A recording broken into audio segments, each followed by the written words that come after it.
Hoy, en Misión Posible, el ciclo de la Fundación Educación y Trabajo, vamos a analizar conjuntamente un artículo que es clave. Es un artículo de Hamel, que es un experto en management y que convocó a otros expertos como Prahalat.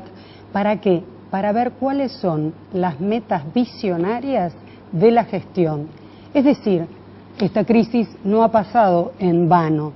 También las técnicas de management deben adecuarse y deben comprender profundos cambios, algunos para responder a preguntas de management que siguen permanentes, pero que las respuestas no pueden ser las mismas que dábamos antes de la crisis, y otras porque surgieron nuevos paradigmas para enfrentar nuevos problemas.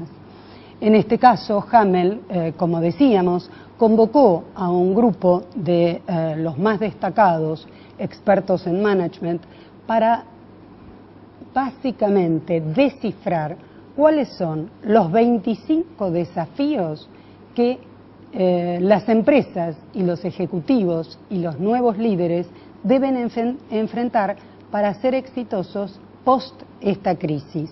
¿Y qué es lo que dicen? Digamos, ¿cuáles son estos 25? Simplemente voy a numerar algunos de ellos.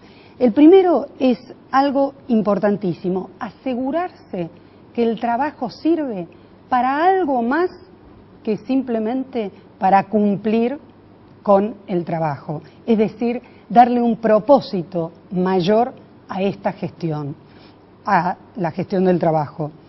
Segundo, también algo que debe suceder en términos políticos y en términos políticos organizacionales, que es tener conciencia de dos aspectos claves. Uno es comunidad y la otra ciudadanía. Tercero, reconstruir principios filosóficos. Si nosotros vemos cuál es el código común en todo esto, es decir, para ser más competitivos debemos reinventar nuestra visión del significado del trabajo y debemos darle una visión mucho más profunda. También debemos reinventar el liderazgo, debemos analizar cómo se juega el poder dentro de la organización y minimizar esos impactos que son propios de la jerarquía en culturas antes de la crisis. Para hablar de estos temas y muy específicamente de cómo apropiarse de las competencias de la competencia en los ejecutivos, es que hemos invitado al doctor Roberto Bolaluz, que es licenciado en Relaciones Industriales y doctor en Ciencias Políticas, y que además es socio titular y presidente de Boyer Group. Roberto, y autor de varios libros, uno de ellos es Lo que sobra es el talento. Roberto, ¿cómo hacen las empresas para apropiarse de las competencias que tiene la competencia después de esta crisis? Hay un concepto que hoy se está desarrollando en el mundo empresario, que es el concepto de in-placement. ¿Qué quiere decir? Esto quiere decir que hasta ahora se ha trabajado muchísimo en organizaciones para tener capital intelectual, desarrollarlo, que son las competencias que la gente que tiene en las empresas brinda con su trabajo cada día a la organización. Que son las competencias genéricas que la organización, para cumplir su meta, dice que necesita. Muy bien, y es exactamente ese, que la organización dice que necesita. Ahora, ¿es lo que la organización dice que necesita lo que realmente hoy es requerido como competencia en este mercado competitivo? Esa pregunta se responde analizando las competencias de la competencia. Y en esa forma uno puede incorporar, a través de esa forma de trabajar con las competencias de la competencia, las cualidades superlativas que los competidores han desarrollado. Entonces, hay tres pilares fundamentales. El primero es, ¿qué competencias tiene el individuo que ha desarrollado en su vida laboral, pero que hoy no aplica? Porque en su puesto de trabajo no es requerido. Es una competencia oculta, es una competencia que está en la organización, pero no está manifestada en el puesto de trabajo. Diríamos que está en el inventario, sin embargo no está en acción. Exactamente, no aflora porque no es requerido en el puesto de trabajo actual. Sin embargo, no da frutos. exacto, en la trayectoria profesional se han desarrollado esas competencias. Entonces, ¿cómo hacemos para que esas competencias puedan estar hoy manifestándose en la cotidianidad de la compañía? ¿Cuál es el segundo? El segundo son las competencias propias que el puesto requiere, y sobre esto hay una gran experiencia en las organizaciones de sí, en este caso, desarrollar qué competencias son requeridas por esta compañía en este puesto específico. ¿Y cómo es la performance del individuo con respecto a esas competencias? Correcto, es decir, a través de evaluaciones de desempeño y cualquiera sea el método que se aplique. Y el tercer pilar es lo que estábamos conversando sobre cuáles son las competencias que tiene la competencia, las personas que trabajan en las organizaciones que no son la nuestra. Y en ese caso justamente es el desarrollar a través de este in-placement los tres pilares que estamos describiendo. Voy a leer algunos de los otros 25 desafíos y que tienen de alguna forma relación con esto. Y dice, expandir el alcance de la autonomía de los empleados, empoderar a los renegados y desarmar a los reaccionarios. Más que tomar el 100% del contenido, es empoderar. Empoderar es darle la capacidad, digamos, asegurarse que cuando le vamos a delegar la autoridad a la persona, ésta tenga la capacidad o las habilidades para poder cumplirlo. Y de eso se trata, de apropiarse la organización de las competencias de la competencia y que estén dentro de en los individuos. ¿Qué tiene que ver la seguridad o la inseguridad, digamos, con el puesto de trabajo o de la sensación que tienen los empleados en este in-placement?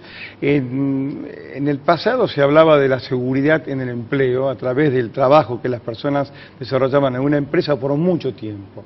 Y el paradigma era que a medida que pasaba el tiempo, uno tenía mayor seguridad.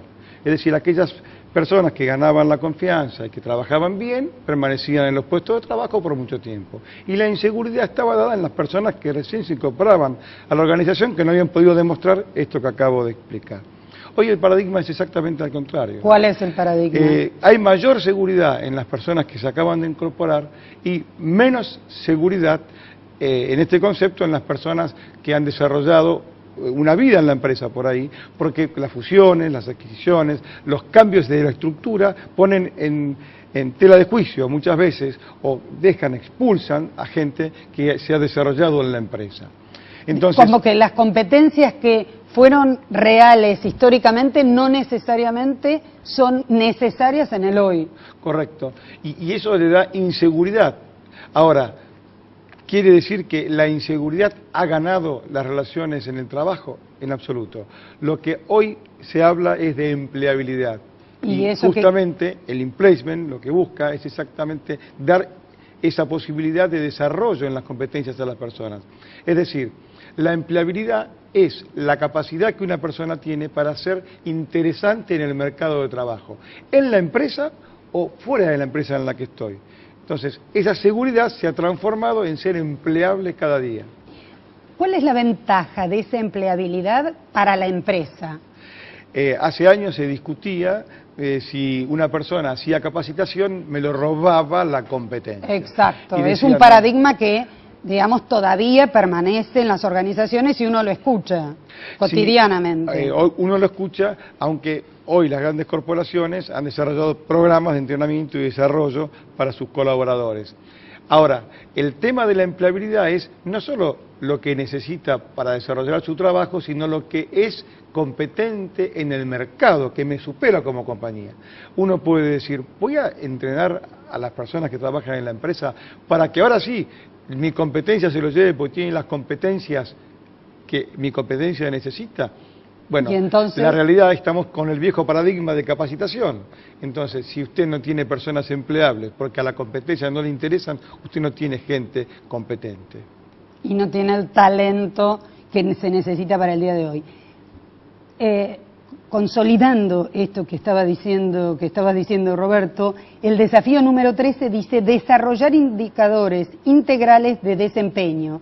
Y estos tienen que ver justamente con este concepto de in-placement, es decir, de que la persona tenga no solo las competencias que se han definido históricamente, sino las nuevas competencias que el mercado ya les está viendo a lo mejor antes que nosotros. La otra cosa es olvidarse de que el pasado es la historia que se necesita en el presente o en el futuro. Y tiene que ver también con lo que decías, el hecho de las competencias históricas que tenía la persona. El número 14 es extender los horizontes temporales y las perspectivas de los ejecutivos. Fíjate vos. Esto es justamente la empleabilidad. Justamente es eso. Que el mercado piensa o actúa en función de las necesidades del mercado y no de la propia compañía. Quien dé el paso superador de trabajar en la empleabilidad tendrá a la gente más competente, ergo tendrá las posibilidades de éxito absolutas con respecto a sus competidores. Vamos a seguir con más In Placement y los grandes desafíos de la gestión, pero en el bloque que viene.